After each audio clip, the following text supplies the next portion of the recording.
The bakers of Weber's Bread present your all-star Western theater.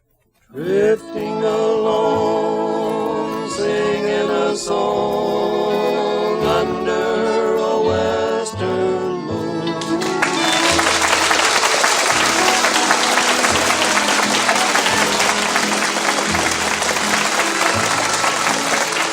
From Hollywood comes your all-star Western theater, starring America's great Western singers, Foy Willing and the Riders of the Purple Sage.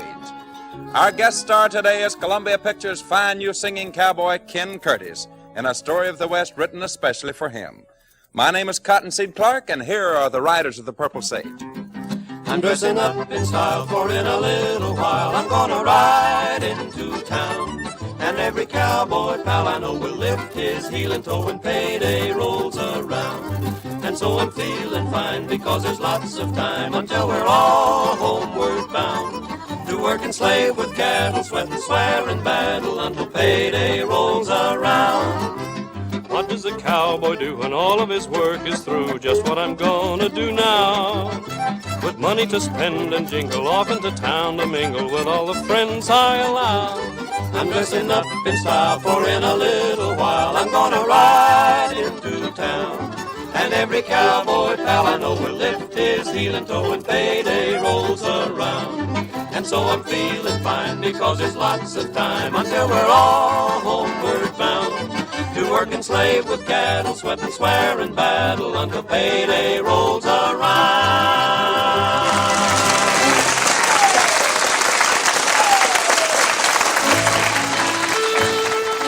The events that you Western fans witness when you attend a rodeo today were all a part of the routine of operating a great cattle ranch in the old days. Any cowboy worth his wages could handle a gun and rope and ride as a matter of course. But his greatest responsibility was getting beef to the market in prime top condition. He was the guardian of an important food source. The bakers of Weber's Bread are the guardians of an important food source too. It is their responsibility to see that Southern California families have good bread, and Weber's Bread is always good bread. It's well mixed and well baked. The firm, even texture and delicious flavor of Weber's Bread make it blend well with other foods. Weber's Bread is always good and always a welcome addition to the daily menu. Buy a loaf of Weber's Bread next time you go shopping.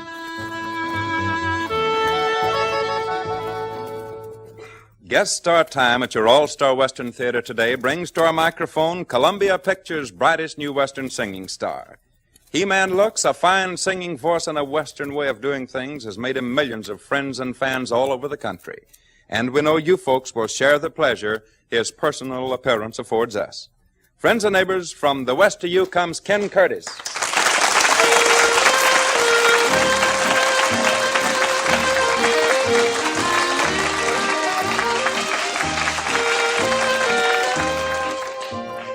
Our guest star is heard in a story of the West that is designed to revive our memory and appreciation of those pioneering men of the Old West who made such great sacrifice and contribution to our world of today. It has its beginning back in the early 70s when the 6 gun on a man's hip was judge and jury, and a late draw was conviction and penalty. To honest, God-fearing men like Clem Norman, this kind of law was wrong. It held no future and no reward for mankind. Clem Norman was a man with foresight and a thorough knowledge of right and wrong. And you can go back and tell Sam Kincaid what I said. I don't want any part of his or dealings or anything like him. Well, if I was you, Norman, I'd think a long time before I put out that kind of talk to Sam Kincaid. He didn't invite me into this country, and I didn't tell him I was coming. And I'll guarantee you I ain't going to let him dictate to me. Now go on, get off my property. All right, Norman, it's your funeral, not mine. And you can also tell him that if he sends any of his gunslicks to call on me, they'd better come loaded for bear. Getting to where an honest man ain't got a chance anymore. Mr. Norman. Oh, hello, Jimmy. How are you, son? Dad sent me over to ask you to have supper with us tonight. Now, that's awful nice of him, Jimmy, but I reckon you'd better not count on me tonight. Got some problems to figure out, and besides, He's going to be mighty disappointed. He was planning on a big checker game with you. Well, I'm afraid I wouldn't make very good company tonight, son. Tell him I'm sorry. You look worried, Mr. Norman. Is anything wrong? To be honest about it, Jimmy, I'm having trouble with Sam Kincaid. He's trying to force me to sell him 100 acres off my east section. I hear he's bad medicine. Yeah, that's what's worrying me. Everybody that's defied Kincaid's landed in trouble. You know what happened to Ed Phillips? Yeah, somebody burned his place to the ground. It was Kincaid's cutthroats. Tom Majors locked horns with him, and 2 nights later, a fire wiped out 400 acres of Tom's wheat crop. You know, it looks like something could be done about it. Son, in this country, the man what can draw his guns the quickest rules the roost. And Kincaid has enough gunmen on his payroll to do most anything he takes a notion to. Well, being newcomers here, we don't know much about him. But what we've heard makes up for it. As soon as my son Ken gets here, things will be different. I'm anxious to meet him. You've talked so much about him, I feel like we're old friends. I haven't seen Ken since he was 15. He was a full-grown man then, and that was 10 years ago. He's been living with his mother. When do you expect him? Most any day now. I wrote him about the trouble I was having, and he seemed to think he could help me get things straightened out. That boy's a real fighter, Jimmy. Why, when he was 15, he could handle 2 men his own size. You're mighty proud of him, aren't you? Well, I reckon it's just natural. When Sam Kincaid gets a look at him, he'll think twice before he starts sending anybody down to burn me out. That boy of mine's a real man.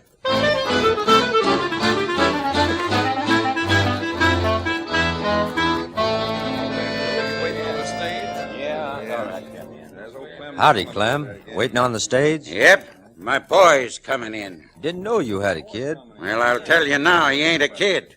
Big as both of us. Gonna put him in charge of your spread? Well, I'd like for him to if he decides to stay. He's been in the Midwest with his mother for the past 10 years. Hey, Norman, I've been looking for you. What do you want? Kincaid wants to have a talk with you. Well, he'll have to make it some other time. I'm waiting for my son on the noon stage. Well, I wouldn't put it off if I was you. If Sam Kincaid wants to talk with me, he knows where my place is. Well, I'm telling you, Norman, you're inviting trouble. Don't you go threatening me. Here comes the stage, Clem. Where? Oh? Yeah, I reckon it's time to get nervous, and I sure am, too. I know how you feel, Clem. Yeah. Well, if he's as stubborn as you are, Norman, he's going to have a hard time of getting along in this country. Tell him that and see how far you get. And that goes for Kincaid and all the rest of his henchmen. You talk like this son of yours is a killer. No, he ain't no killer, but he can take care of the likes of you. Hey, I wonder who that dude is getting off the stage. Hello, Dad. Don't you know me? Why, son, you've changed so I hardly knew you. It's been a long time, hasn't it? Yes, a long time, son. How's your mother? Ah, she's fine. Here's your bag, mister. Thank you, my good man. Hey, Clem, is this that man-killing son of yours? I don't want no talk out of you, Pete, or any of the rest of you either. Is something wrong, Dad? Oh, nothing, son, nothing at all. Now, you come with me. The buckboard's over across the road. Well, maybe he'd rather ride side saddle, Clem. Look here, Pete Duncan. If I was 20 years younger, you wouldn't be talking Just like... a minute, Dad. Huh? What's the trouble you're having with this gentleman? Oh, none, son. None at all. Hey, come on, let's go. Well, it wouldn't be any of your business if we were having trouble. Would it, Junior?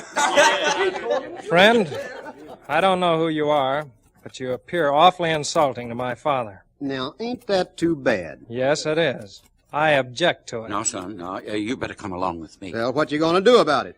You've left me no choice other than... What? This. Holy smoke, he knocked Pete colder than a cucumber. Now, if any of the rest of you gentlemen care to insult my father, now's the time to do it. Why, son, well, what do you know? Boys, this is my son, Ken. Hello, It's good to see you. Well, let's be going, Ken. We got a lot of talking to do.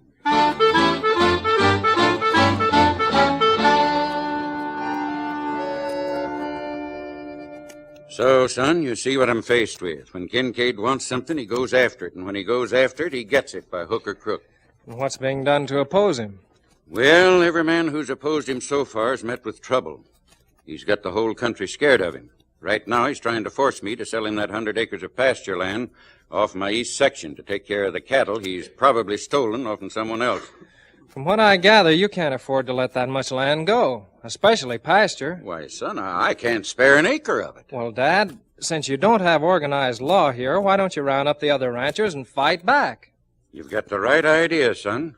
I've thought of it, but I just never did anything about it. Well, as long as you all stick together, Kincaid won't be as quick to make his demands. Son, I'm taking your advice. Beginning tomorrow, I'm going to make a few rounds and see what kind of cooperation I get. No, you're doing things the right way.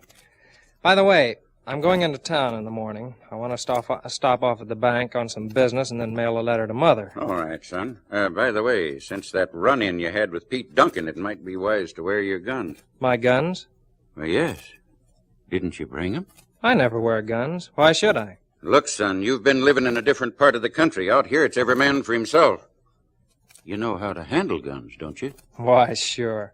I can knock a squirrel's eye out at 90 feet, but I can take care of myself without killing someone. That's not the idea, son. Look, Dad, don't worry about me. I can take care of myself. Well, after seeing you handle Pete Duncan today, I guess I should be convinced.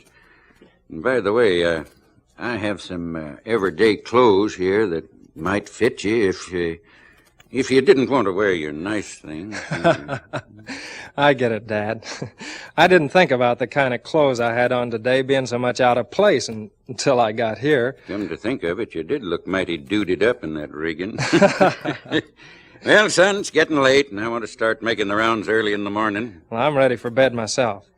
I wouldn't lose too much time on that business either, if Kincaid is the kind you say he is. You're right, son, you're right. If you get home tomorrow before I do, drop in at the next ranch and meet the Johnsons. They're mighty fine people. All right, I'll do that, Dad. I won't be in town long.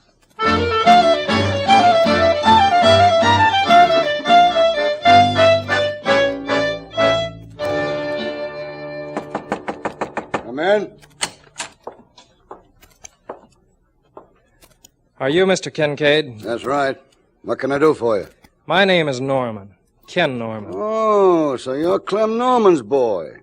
I heard how you made your entrance into town by slapping some sense into one of my men. I hope it did him some good. Well, maybe to be careful who he opens his mouth around from now on.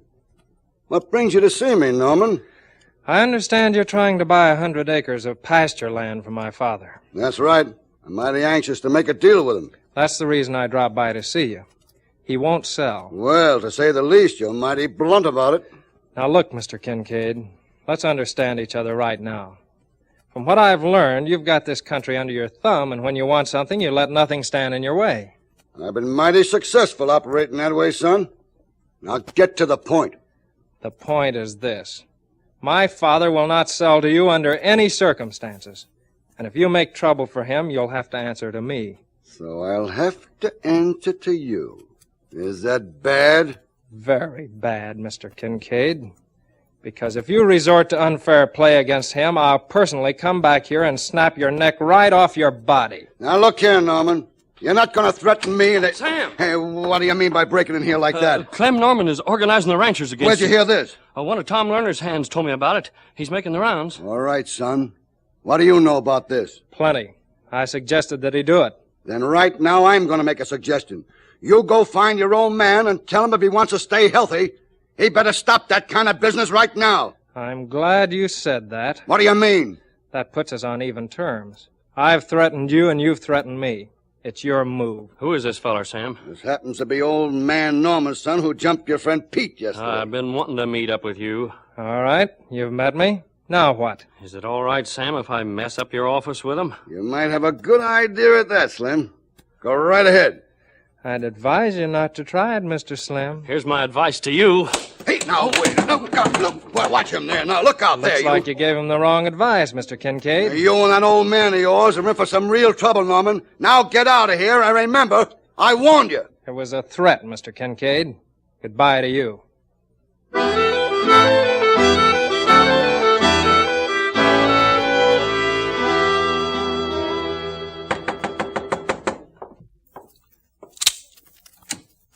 Well, it's about time you got home. Oh, Jimmy. I thought it was Dad coming in. No, I just... He's a little later than usual tonight. Your dad is outside, Ken. Good. I was getting worried about him, and I... Is anything wrong? Clem is in my wagon, Ken. He's dead. Who did it? I don't know. I found him just below Eagle Pass as I was driving in from town. Was he dead when you found him? No, he died on the way in. He told me to tell you that everything was up to you from now on. He didn't last much longer. Jimmy, will you do something for me? I'll be glad to help any way I can. Bring me Dad's belt and guns. Then I'd appreciate it a lot if you'd have your folks watch over him tonight. Ken, I don't know what you have in mind, but I'd sure be careful. If you're thinking about the Kincaid gang, well, the odds are against you. This whole thing is my fault. I advised Dad to organize and fight back, but I didn't think Kincaid would turn to murdering him. Kincaid would stoop to anything. Up where I was raised, we had law and order. You don't have it in this country, and you'll never have it as long as the people around here let Kincaid bluff them. Somebody's got to make a play for a change, and I'm the one with a darn good excuse to do it. Jimmy, here's what I'd like for you to do. Round up the rest of the gang.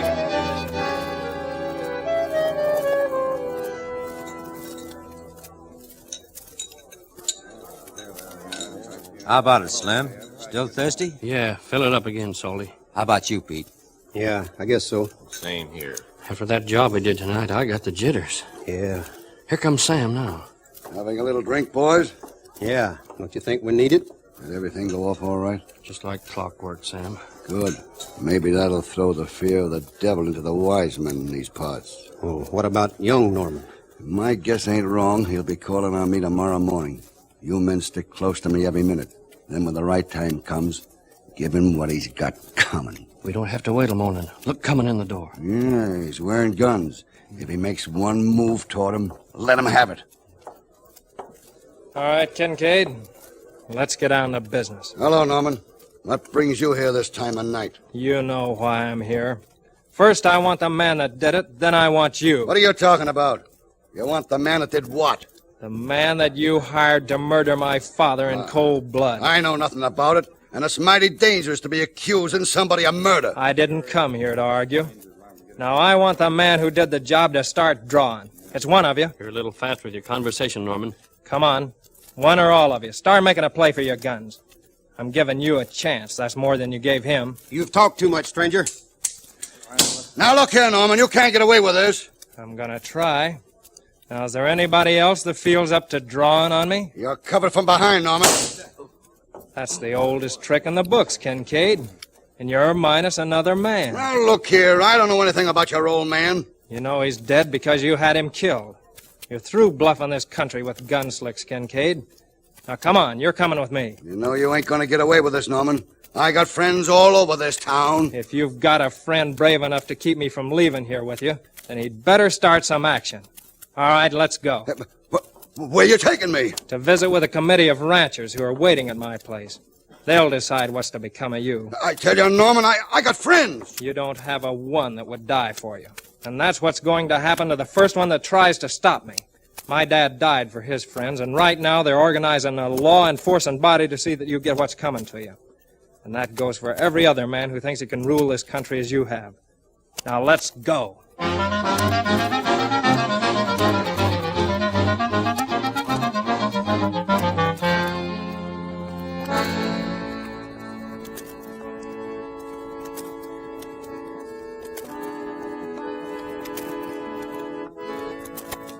We're gathered here to pay our last respects to our good friend and neighbor, Clem Norman.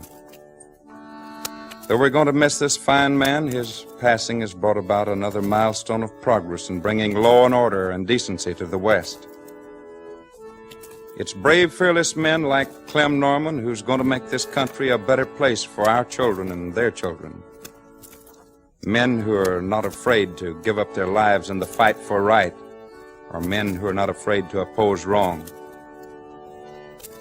His son Ken has been sent to us with the same courage and leadership that Clem had. I know that our lost friend would be even more happy and rest if we all join together and carry on with the crusade to win the West to his way of thinking.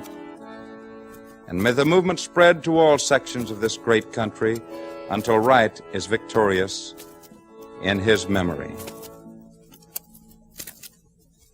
This ain't the same old rain.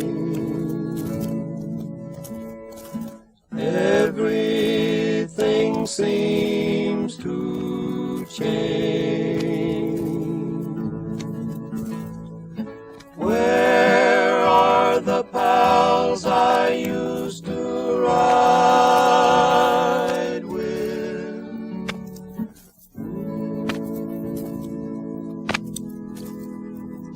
for me those roundup days 'neath the western sky so blue. I live alone with my memories now, like most old cowboys do. Shadows are ghosts about me. Across the sky a bright star shoots, and in the bunkhouse I can hear the parade of empty boots. May each step be one of courage that will make a trail for you, one that leads to greener pastures, like God intended it to do. Off on a hill a coyote wails, a lonely old hoot owl hoots, and in the bunkhouse I can hear the parade of empty boots. This ain't the same old rain.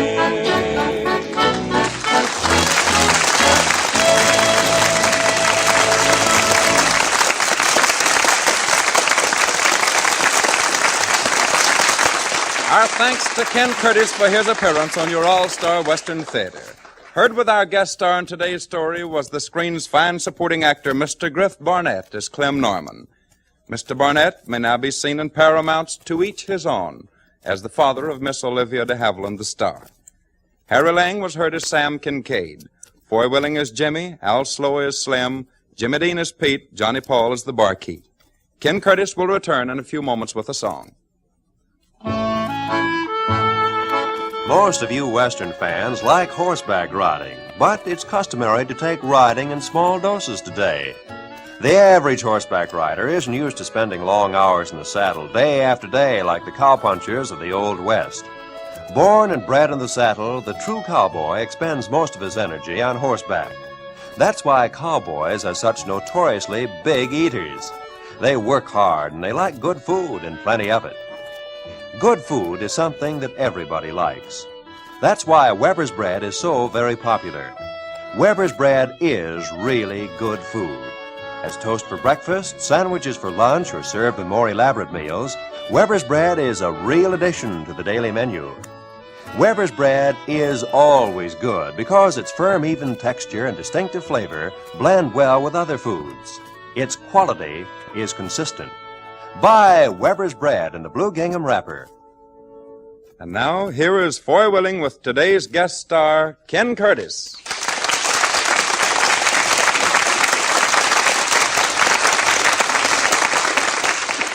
Well, Ken, it's song time for you. Good enough, Foy. But first, I'd like to thank you fellows for asking me down to the All-Star Western Theater.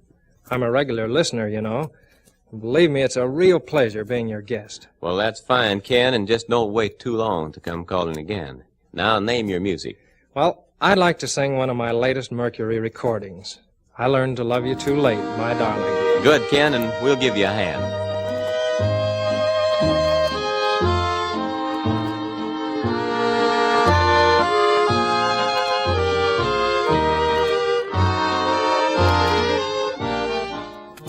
I learned to love you too late, my darling. That's why I'm lonesome and blue. I learned to love you too late, my darling. Now you found somebody new. This world has been funny, ain't fair to me, it seems. If I can't have you, darling, I can love you in my dreams. I learned to love you too late, my darling. Now you found somebody new.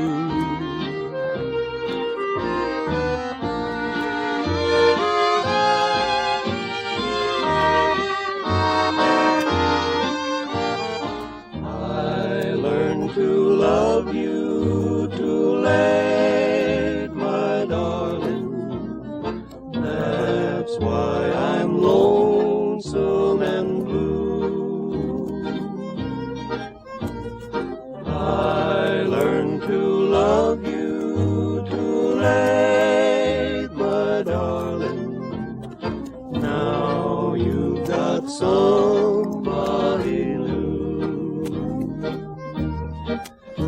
This world has been funny, ain't fair to me it seems.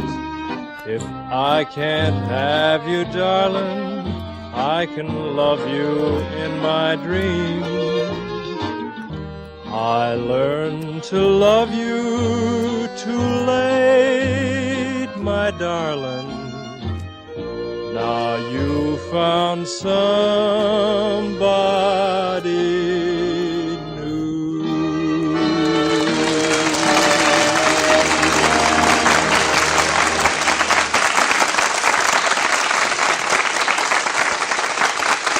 Come back and visit with us every time you can, Ken Curtis.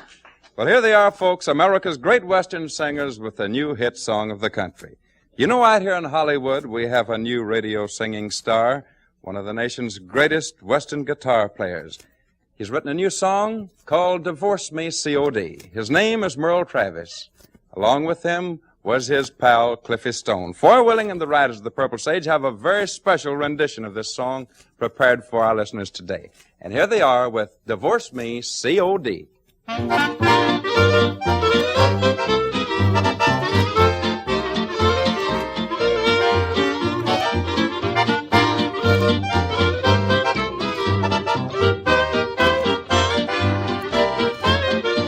Just bought me a great long ticket, gonna use it at 4 p.m. So you can call your secret love and break the news to him. You thought your little romance was on the strict QT. If you want your freedom, PDQ, divorce me, COD. I won't be round to hear you cry. I'm Texas bound, and by, you can reach me down in Dallas, general delivery. If you want your freedom, PDQ, divorce me, COD.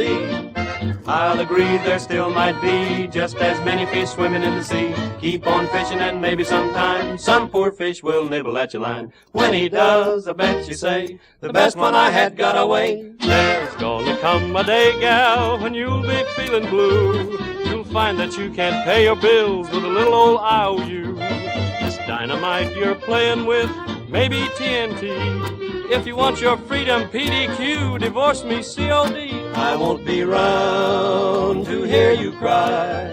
I'm Texas bound, and by, you can reach me down in Dallas, general delivery. If you want your freedom, PDQ, divorce me, COD.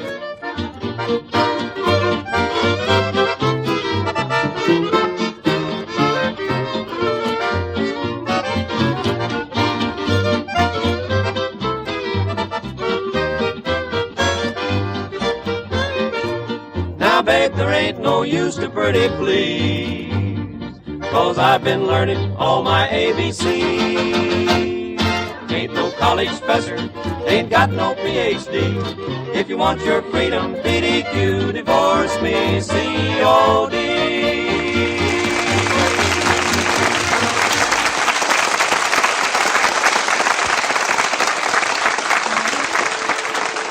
Drifting alone, singing a song. From Hollywood, you've heard your all-star Western theater, a V.M. Bear production starring America's great Western singers, Foy Willing and the Riders of the Purple Sage. Our guest star for today has been Ken Curtis, whose latest Columbia picture is Singing on the Trail. My name is Cottonseed Clark.